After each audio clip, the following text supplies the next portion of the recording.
বিশ্বের বুকে জাতি হিসেবে ইহুদিদের চক্রান্ত, ষড়যন্ত্র ও অপকর্মের ইতিহাস সর্বজন বিদিত। কুরআনে কারিমে তাদের অভিশপ্ত ও লাঞ্ছিত জাতি হিসেবে চিহ্নিত করা হয়েছে। সুদখোর ও ধনলিপ্সু জাতি হিসেবেও তাদের একটা পরিচয় রয়েছে। এ জাতি যুগ যুগ ধরে উদারহিতা, কুফরি ও তাদের খারাপ কর্মকাণ্ডের জন্য মানুষের কাছে অত্যন্ত ঘৃণাভাবে পরিচিত পেয়ে এসেছে। কারা এই ইহুদি জাতি? কি তাদের উদ্দেশ্য? কিভাবে তারা দিনকে দিন এত ক্ষমতাধর হয়ে উঠছে? আজ আমরা 4000 বছরের পুরনো সত্য ইতিহাস আপনাদের সামনে তুলে ধরব।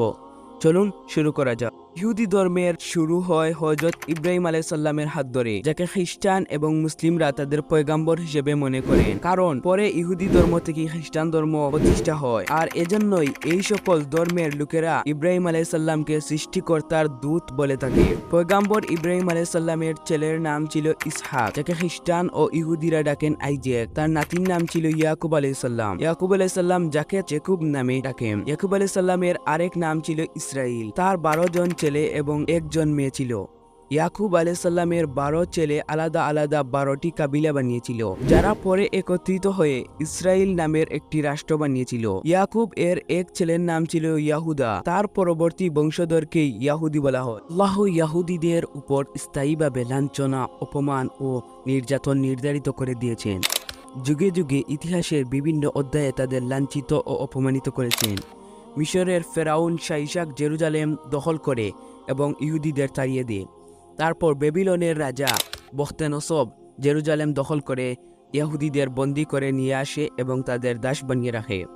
পরে পারস্য সম্রাট ইহুদি দাসদের সেখানে ফেরত পাঠান সত্য, কিন্তু তখন পারস্য সম্রাটেই তেরি অধীনে ছিল। 66 খ্রিস্টাব্দের রোমান সম্রাট টাইতুস জেরুজালেম দখল করে এবং ইহুদিদের ব্যাপক হারে হত্যা করে। উপরন্ত 70 খ্রিস্টাব্দে রোমান বাহিনী হাজার হাজার ইহুদিকে বন্দী করে নিয়ে যায় এবং তাদের দাস বানায়। এডলফ হিটলার, জার্মানির নাৎসি নেতা, দ্বিতীয় বিশ্বযুদ্ধ চলাকালীন তিনি ইহুদিদের হত্যা করেছিলেন। হিটলারের ইহুদিদের প্রতি ঘৃণার কারণ হিসেবে প্রথম বিশ্বযুদ্ধে জার্মানির পরাজয়ের জন্য ইহুদিদের দায়ী করার কথা বলা হয়, যদিও এটা একটা ধারণা মাত্র। হিটলারের ইহুদি হত্যার আসল কারণ হলো দ্বিতীয় বিশ্বযুদ্ধের সময় ইহুদি রাষ্ট্র প্রতিষ্ঠার কার্যকর পদক্ষেপ গ্রহণের মুহূর্তে ইহুদি নেতারা বিরাট সমস্যার সম্মুখীন হয়। বিশ্বের বিভিন্ন দেশে ইহুদিরা ওই সময় পর্যন্ত ছড়িয়ে ছিটিয়ে বাস করে। ইসরায়েল রাষ্ট্র প্রতিষ্ঠার জন্য বিভিন্ন দেশ থেকে ইহুদিদের দেশ ত্যাগ প্রয়োজন, কিন্তু কোনো ইহুদি ইসরায়েল রাষ্ট্রের উদ্দেশ্যে দেশ ত্যাগ করতে প্রস্তুত ছিল না। তখন ইহুদি নেতারা হিটলারের সঙ্গে এক গোপন ইহুদি হত্যা চুক্তিতে আবদ্ধ হয়, যাতে করে বিশ্বব্যাপী ইহুদিদের মধ্যে ভয়, ভীতি ও নিরাপত্তাহীনতা সৃষ্টি করা যায় এবং তারা ইসরায়েলের উদ্দেশ্যে দেশ ত্যাগ করার জন্য মানসিক প্রস্তুতি নিতে বাধ্য হয়। চুক্তি অনুযায়ী 4,50,000 ইহুদির মধ্যে মাত্র 7,000কে ইসরায়েলে পাঠানোর সিদ্ধান্ত হয় এবং অবশিষ্টদের হত্যার নীলনকষা করা হয়। হিটলার ইহুদিদের গ্যাস চেম্বারে জড়ো করে গ্যাস বোমা মেরে হত্যা করে। এরপরও বিশ্বের বিভিন্ন দেশের ইহুদিরা ইসরায়েলের উদ্দেশ্যে দেশ ত্যাগ করতে রাজি হয় না হওয়ায় ইহুদি নেতারা বিশ্বের সর্বত্র ইহুদি হত্যার গোপন পরিকল্পনা হাতে নেয়, যাতে করে তাদের মধ্যে ভয়, ভীতি ও নিরাপত্তাহীনতা সৃষ্টি হয়। ইহুদিরা ইসরায়েলের হাইফা বন্দরে এসেও জাহাজ থেকে নামতে রাজি না হওয়ায় ইহুদি বোঝাই জাহাজটিকে তাদের নেতারা ডেভিড গুরিয়ন বোমা মেরে সাগরে ডুবিয়ে দেয়। এভাবে আল্লাহর ঘোষণা সত্য পরিণত হয়। এতদোষ সম্পর্কে পবিত্র কুরআনে আল্লাহ বলেন, আরও স্মরণ করো যখন তোমাদের রব ঘোষণা দিলেন তিনি কিয়ামত পর্যন্ত সব সময় বনি ইসরায়েলের উপর এমন লোককে প্রভাবশালী করবেন যারা তাদের নিকৃষ্টতম শাস্তি দান ও নির্যাতন করতে থাকবে। ঈর্ষাদ হয়েছে, তাদের উপর অপমান ও অভাব লাগিয়ে দেওয়া হয়েছে এবং তারা আল্লাহর অসন্তুষ্টি ও গজবের শিকার হয়েছে, কেননা তারা আল্লাহর আয়াতের সঙ্গে কুফরি করেছে এবং নবীদের হত্যা করেছে। এটা ছিল তাদের নাফরমানি এবং তারা ছিল সীমালঙ্ঘনকারী। আল্লাহ তাআলা পবিত্র কুরআনে আরও ইরশাদ করে, যারা আল্লাহর আয়াতের সঙ্গে কুফরি করে, নবীদের অন্যায়ভাবে হত্যা করে এবং ইনসাফ প্রতিষ্ঠাকারীদেরও হত্যা করে, তাদের কষ্টদায়ক আযাবের সুসংবাদ দাও। তারাই ওই সকল যাদের আমল দুনিয়া এবং আখিরাতে ব্যর্থ, বেকার এবং যাদের কোনো সাহায্যকারী নেই। আল্লাহ ইহুদিদের ব্যাপারে আরও বলেন, তারা মন্দ কাজ থেকে বিরত হয় না যা তারা ইতপূর্বে করেছে এবং তারা যা তা কতই না খারাপ। তারা আল্লাহর পক্ষ থেকে গজবপ্রাপ্ত জাতি। পবিত্র কোরআনে আল্লাহর ঘোষণা অনুযায়ী তাদের ধ্বংস অনিবার্য। রাসূলুল্লাহ সাল্লাল্লাহু আলাইহি ওয়াসাল্লামের ভবিষ্যদ্বাণীমূলক হাদিসের আলোকে বলা যায়, বর্বর, নৃশংস, অত্যাচারী ইহুদিরা অবশ্যই ধ্বংস হবে। নবী করিম সাল্লাল্লাহু আলাইহি ওয়াসাল্লাম বলেছেন, ততক্ষণ পর্যন্ত কিয়ামত হবে না যতক্ষণ না মুসলিমদের সঙ্গে ইহুদিদের যুদ্ধ হয়। মুসলিমরা ইহুদিদের হত্যা করতে থাকবে। তখন তারা ইহুদিরা পাথর ও গাছের পেছনে লুকিয়ে আশ্রয় নেবে। তখন পাথর ও গাছ বলবে, হে মুসলিম, হে আল্লাহর বান্দা, এই তো ইহুদি তো আমার পিছনে লুকিয়ে আছে, এসো তাকে হত্যা করো। ইহুদি জাতির প্রধান চালিকা শক্তি হল তাদের বিকৃত ধর্মগ্রন্থ তালমুদ। এটি তাওরাতের মতো নয়, শুধু ইহুদিদের মৌখিক আইন হিসেবে পরিচিত। এতে তারা নিজেদের সুবিধামতো বিধিবিধান প্রণয়ন করেছে। তালমুদ তার অনুসারীদের ভ্রষ্টতার সুদূর প্রান্তরে নিক্ষেপ করেছে, তাদের অন্তরে বপন করে দিয়েছে অমিত্র ও দাম্ভিকতার আত্মঘাতী বীজ। আল্লাহর সত্তার ব্যাপারে বিকৃত শিকার। মহান আল্লাহর ব্যাপারে তাদের বক্তব্য এমন জঘন্য, যার কারণে আকাশমণ্ডলী বিদীর্ণ হয়, পৃথিবী খণ্ডবিখণ্ড হয়ে পড়ে, পর্বতমালা চূর্ণ বিচূর্ণ হয়ে যায়। তারা বিশ্বাস করে উজাইর আলাইহিসসালাম আল্লাহর পুত্র। নাউজুবিল্লাহ। আল্লাহ বলেন, ইহুদিরা বলে উজাইর আল্লাহর পুত্র এবং খ্রিস্টানরা বলে মাসিহ আল্লাহর পুত্র।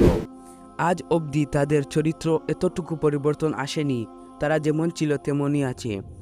যতদিন বিকৃত তালমুদ তাদের চালিকা শক্তি হয়ে কাজ করবে, ততদিন পরিবর্তনের কোনো সম্ভাবনাও নেই, কারণ তাদের অতীত ও বর্তমানের চিত্র অভিন্ন। মধ্যপ্রাচ্যের মুসলিম দেশগুলোর মাঝখানে ছোট্ট একটি ইহুদি রাষ্ট্র ইসরায়েল ৭৫ বছরে বিজ্ঞান, প্রযুক্তি, অর্থনীতি বা সামরিক দিক দিয়ে বিশ্বে একটা শক্ত অবস্থান তৈরি করেছে দেশটি। আর এটা সম্ভব হওয়ার পিছনে পশ্চিম বিশ্ব, বিশেষ করে আমেরিকার একটা বড় অবদান আছে বলে মনে করেন বিশ্লেষকরা।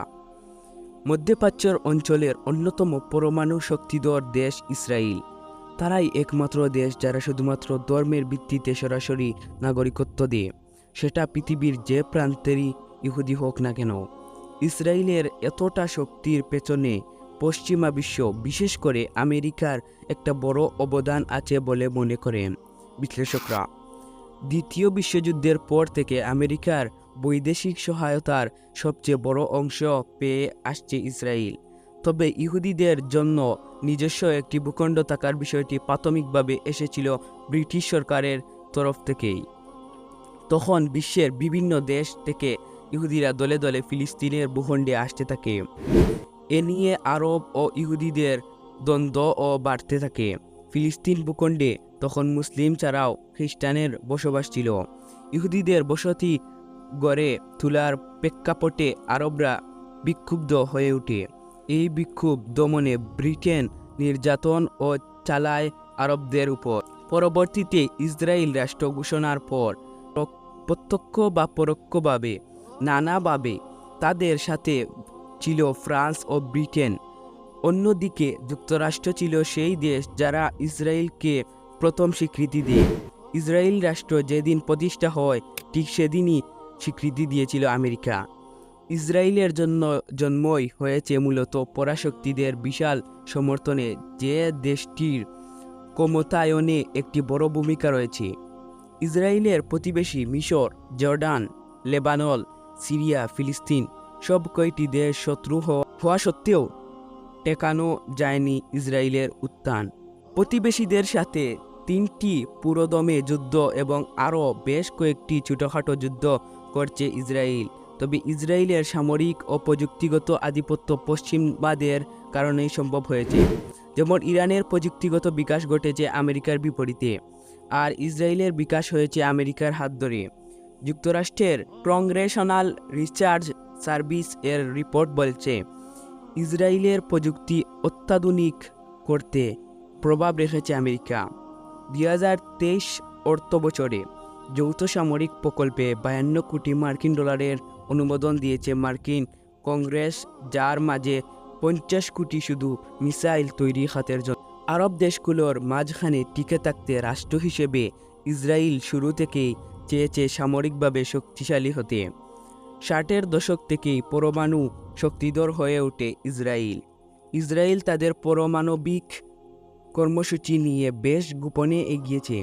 আর এই সময়ে মধ্যপ্রাচ্যের অন্য মুসলিম সংখ্যাগরিষ্ঠ দেশগুলোর যাতে পারমাণবিক শক্তি অর্জন করতে না পারে সেজন্য যুক্তরাষ্ট্র ছিল বদ্ধপরিকর। এই ছিল আজকের ভিডিও। আপনারা যদি সালাহুদ্দিন আইয়ুবী সম্পর্কে জানতে চান, যিনি এই ইহুদিদের কাছ থেকে বায়তুল মুকাদ্দাস বিজয় করেছিলেন, তাহলে স্ক্রিনে দেওয়া ভিডিওটিতে ক্লিক করে দেখে আসতে পারেন।